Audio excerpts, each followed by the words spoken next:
And with all of that said, we know how travel can be around the holidays. It can be pretty aggravating. But what about giving the gift of travel as a holiday present?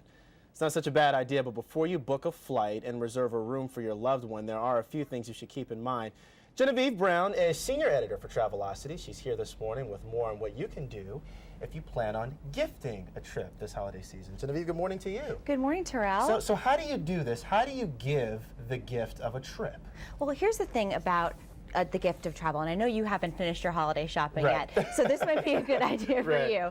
You want to think about giving the gift on the holiday, but for travel after the holiday. And in fact, the first few weeks in January are known as the dead weeks in the travel industry. They're some of the least traveled weeks of the entire year, and so some of the cheapest as well. So that can be a great time to get away. So not necessarily a good idea to give somebody a gift of travel on Christmas Day for a trip on Christmas Day. Right. Let's think a little bit ahead. Exactly. They need to pull their stuff together, get packed and get packed and all that good stuff. Not a bad idea. And you want to make the decision about where to go based on who you're getting it for. You don't want to get a romantic couple a gift, a romantic getaway, and then you've got kids doing cannonballs in the pool next to you. Exactly. You bring up a great point. So say you did want to give a romantic getaway to your sweetie. You might want to pick something like an all-inclusive, adults-only resort. That way you're not going to be having kids doing cannonballs in the pool next to you. So you want to be creative about the way you give it. So maybe you give them some lingerie, you put the itinerary in the box with that gift.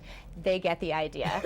Now, if it's something maybe for mom, maybe it's a spa getaway, something within driving distance of home, maybe she's stressed out, she deserves it, right? So think about ordering a robe from the spa and packing in a brochure from the spa in with that robe, and then she has a memento for after the trip. And then say you're thinking about giving something to the whole family, maybe it's a trip to Disney, maybe it's a cruise. Think about a theme that goes along with one of those trips. Maybe for a cruise, a model ship that the kids can build, maybe for Disney, their favorite character or one of the princess dolls or something like that. Something they can take with them and enjoy while they're out there. And if you want to do this right, you want to save some cash certainly along the way. You say do a package deal. Definitely. Package deals are the way to go. Travelocity did a study and found that just by booking your flight and hotel at the same time, you save up to $525 per booking. That is not a small amount of money, especially around the holidays when all of us are feeling a little bit more cash strapped than even usual. Also think about flying on Tuesdays, Wednesdays, and Saturdays. They're the cheapest days of the week to fly because they're the least traveled days of the week, so you often get cheaper airfare. So that's a great tip too. So we've got the gift, it's ready to go. We've got the people that want to go, they're lined up, they head to the airport, and then all of a sudden, wait a minute, we've got problems at the airport,